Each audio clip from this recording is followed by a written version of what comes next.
اور قوم کا یہ عالم ہے نا، گریبان میں جھانک کے دیکھیں اگر ہم تو ہمیں حقیقت معلوم ہو جائے۔ اتنے لوگ بیٹھے ہیں جلسے میں، کم سے کم تم نے 50 جلسے سن لی ہوں گی اپنی زندگی، بولو نہیں سنے؟ مگر اگر میں نماز جنازہ سننا شروع کر دوں نا تو مشکل سے جو نمازی لوگ ہیں بزرگ ہیں انہی کے یاد ہوگی، ورنہ کسی کے یاد نہیں۔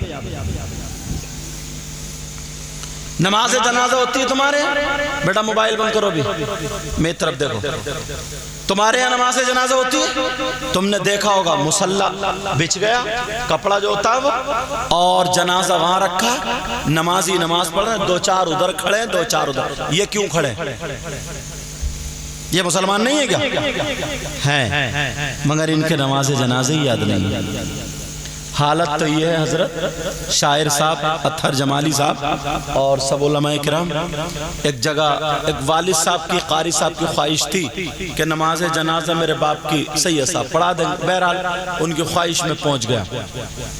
نماز جنازہ، گرمی بہت ہو رہی تھی، نماز جنازہ پڑھانے کے بعد میں آم کے پیڑ کے نیچے کھڑا ہو گیا، میں نے سوچا مٹی دے رہے ہیں لوگ، کچھ ہلکے ہو جائیں گے، اس کے بعد جو ہے میں بھی جاؤں گا۔ جب لوگ ہلکے ہو گئے مٹی دے کر کے جب میں گیا تو ایک آدمی میرے آگے چلا مٹی دینے کے لیے، اس نے صحیح بتا رہا ہوں، جب مٹی اٹھائی، اٹھانے کے بعد ہاتھ میں لی اور تھوڑی دیر جھومتا رہا، ہلتا رہا، منہ چلاتا رہا، کافی دیر منہ چلایا، جھومتا رہا، ہلتا رہا، اور پھر ماری ایسا کر کو پھر ڈال دیا۔ میں سمجھ گیا اس کے دعا یاد نہیں ہے، کیونکہ اتنی لمبی ہے ہی نہیں۔ پھر اس نے، مگر میں نے بھی گرمی برداشت کر کے میں نے کہا اب اسے بعد میں لپیٹوں گا، سمجھے؟ وہ بھی جو تھا ایسے، پھر اس نے دوبارہ مٹی اٹھائی، ارے 3-4 منٹ میں اس نے سام مٹی دی، اللہ برکت فرمائے، 3-4 منٹ میں اس نے مٹی دی، اور جیسے ہی مٹی دی پھر پھونکی، پھر میں نے جلدی سے منہا خلقناکم وفیہا نعیدکم ومنہا نخرجکم تارۃ اخری، اتنی دیر لگ رہی ہے۔ میں نے ان کو پکڑ لیا، میں نے کہا بھائی صاحب ذرا مٹی دینے کی دعا سناؤ۔ بولے آپ کون ہو؟ میں نے کہا جس نے نماز پڑھائی ہوئی۔ اچھا بولے حضرت ہے؟ میں نے کہا تو میں نے کہا اب حضرت چھوڑو، ہاتھ چومنا چھوڑو، پہلے دعا سناؤ۔ بولے وہ حضرت میرے پوری یاد نہیں ہے، آدھی یاد ہے۔ تو میں نے کہا تمہاری آدھی 4 منٹ میں ہوئی ہے؟ میں نے کہا آدھی سناؤ، اب تو سے پسینہ آ گیا، تو ویسی گرمی۔ بولا حضرت وہ بھی کچی ہے۔ میں نے کہا تیری کچی شرم نہیں آتی تمہیں؟ اتنی بڑی دعا نہیں ہے، اتنے لوگوں میں تمہاری بے عزتی کروں گا تو ٹھیک رہو گے کیا؟ اور پھر لوگوں کو دکھا رہے ہو، کسے دھوکہ دے رہے ہو؟ اس مردے نے کیا بگاڑا تمہارا؟ اللہ کو دھوکہ دے رہے ہو، منہ چلا رہے ہو لوگوں تو خوب جھوم رہے ہو، ہل رہے ہو۔ کتنی دعا ہے، منہا خلقناکم وفیہا نعیدکم ومنہا نخرجکم تارۃ اخری، ختم۔ مگر وہ بند ہو گیا تھا نا، وہی سمجھ گئے، وہ بند ہو گیا تو چوراہے پر بھئی اب کیا ہوگا یار، اب کیا ہوگا وہ بند، اور 8 دن تیری نماز بند ہو جاتی ہے۔ جمعے جا رہا تو کوئی چرچا نہیں ہے، اور جہاں پر اگر بینڈ ہو گیا تھا نماز پہ ابھی لاک ڈاؤن پہ پہلے تو بڑے خوش تھے، صاحب بچ گئے، مسجد بچ گئے، اماموں کو ہٹا دیا، اماموں کو ہٹا دیا صاحب، کہ جب ہم پڑھی نہیں رہے تو تنخواہ گائے کی، مسجدوں میں اذانیں نہیں ہو رہی، نماز نہیں ہو رہی ہے، اللہ اللہ۔ اور کچھ لوگ تو ایسے بھی ہیں جو اماموں کی بھی برائی کر ڈال دیں۔ مجھے یہاں کا تو پتہ نہیں ہے کیا حال ہے بھائی، مگر جو میں تو پورے ہندوستان کو نظر میں رکھ کے بول رہا ہوں، کچھ لوگ ایسے ہیں جو اماموں کے پیچھے پڑے رہتے ہیں، اور انہیں پتہ نہیں ہے گاؤں کے پردھان کو تم اور میں چنتے ہیں، اور عالم کو، دین کا کام کرنے والے کو اللہ تعالیٰ چنتا ہے۔ اعلیٰ حضرت کو مانتے ہو؟ ذرا اٹھاؤ فتاوی رضویہ یا اور کتابیں اٹھاؤ، پوچھو کن لوگوں کی نماز جنازہ نہ پڑھنے کا حکم ہے؟ پوچھو، کبھی سوچا ہے؟ 5 لوگ ایسے ہیں جن کی نماز جنازہ پڑھنے کا حکم نہیں ہے، ان میں سے ایک وہ ہے جو امام کی بغاوت کرتے کرتے، برائی کرتے کرتے مر جائے، اس کی نماز جنازہ پڑھنے کا حکم نہیں ہے۔ اللہ معاف فرمائے. یہاں تو خیر الحمدللہ میری ابھی سب سے ملاقات بھی نہیں, میں تو پہلی مرتبہ آیا ہوں یہاں پہ, مگر ہندوستان کو نظر میں رکھ کے کر رہا ہوں. ہمارے علاقے میں حضرت ایک گاؤں میں ایک بیچارہ بزرگ بوڑھا ایسا تھا, وہ جو امام جائے اس کو اٹکا لے, جو امام جائے اس کو اٹکا لے. ایک مسئلہ پوچھتا تھا, بولے کیا مسئلہ؟ آخری امام تھے. بولے حضرت میں موٹر سائیکل سے جا رہا تھا.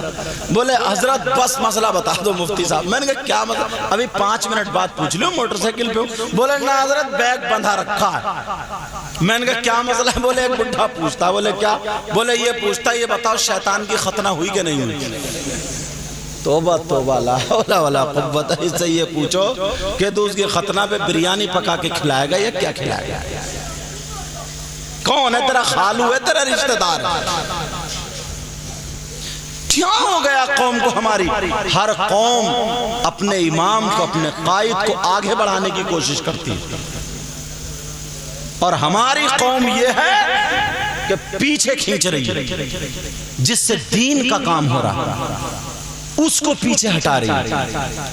میں نے کہا چل مسئلہ پوچھ لیا تو بتا ہی دیتا ہوں, مگر یہ باتیں ضرور بول دی.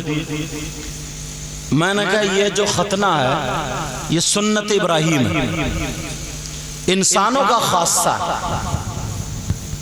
اور شیطان جو ہے وہ جنات میں سے ہے, اور شیطان کی ایک ران میں عورت کی نشانی ہوتی ہے اور ایک ران میں مرد کی نشانی ہوتی ہے. جب وہ دونوں رانے ملاتا تو اس کی ذریت اولاد پیدا ہوتی ہے. میں نے کہا اس کی ختنہ اتنا نہیں, تو ان کی جان بچی تو ان کے بارے, لیکن بتانا یہ ہے مقصد, یہ ہنسانا نہیں. ذرا سوچو آج اگر دین جو پیچھے ہٹائے وہ صرف انہی لوگوں کی وجہ سے ہٹائے, ان سے ڈبل حساب و کتاب لیا جائے گا.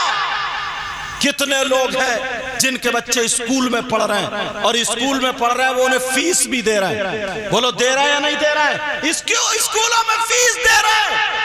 آج مالدار کا بچہ نہیں پڑھتا, مالدار نہیں پڑھاتا. کیوں؟ اس لیے یہ پڑھنے کے بعد کیا کرے گا امامت, کیا کرے گا مدرسے میں؟ اس میں تنخواہ کتنی ہے؟ 6,000 10,000 6,000 10,000. کیسے زندگی گزارے گا؟ اور وہ جو پڑھا رہا ان میں جا رہا, جا کھڑے ہو کر کے موتے, جنہیں کوئی بھی پروا دین اور اسلام کی نہیں ہے, وہاں پیسے پھینک رہا ہے. اور ذرا آگے بڑھو, اب اگر کہیں تنخواہ لگا رہا تو 2-3 لاکھ روپے رشوت میں دے رہا. نبی فرماتے ہیں الراشی والمرتشی کلاہما فی النار. سوچا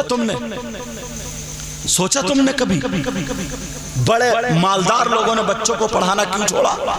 اگر یہی مدرسے میں 35,000 40,000 50,000 تنخواہ ہوتی تو سب کے بچے پڑھتے. آج پردھان کا بیٹا امام کیوں نہیں ہوتا؟ ارے جب تم مالدار ہو تمہارا بچہ پڑھ جائے گا تو فی سبیل اللہ نماز پڑھائے گا, مگر کسی کی انٹوٹی بات نہیں سنے گا. وہ غریب نے اگر پڑھا لیا تو اس کے پیچھے پڑ گئے, اس کا بستہ بند گیا. اور ہم بڑے خوش ہو کہ ہم نے 3 امام نکال دیے. وہ تمہیں پتا چلے گا قبر میں کتنے گرج پڑیں گے تمہارے, حق پہ تھے یا نہ حق پہ. ایک تو یہ کہہ رہا حضرت, بولے الحمدللہ رب العالمین ایاک نعبد و ایاک نستعین نہدنا الصراط المستقیم. اس نے بولا نہدے پڑھا, نماز ہوگی نہیں. میں نے کہا اگر بوڑھے ہو بزرگ ہو معاف کرنا, مدرسے میرے پاس آدھے 3 دن تمہیں مرغا بناتا میں. ارے اسے پتہ ہی نہیں ہے یہ گرامر ہے, گرامر عربی کا قرات کا قاعدہ ہے, اور تو نے پڑھا اہدے. اگر اس نے نہدے پڑھا پیچھے سے ملا کر کے, حمزہ گر گیا وہ اور غلطی نکال لیا اس کی, کہہ رہے اس کے پیچھے نماز ہی نہیں ہے. آ گیا فتوی لینے میرے یہاں جسپور میں. کیسے ایک تو جہالت یہ کہ تو پڑھا نہیں, اور دوسری اوپر سے غلط فتوی لگا.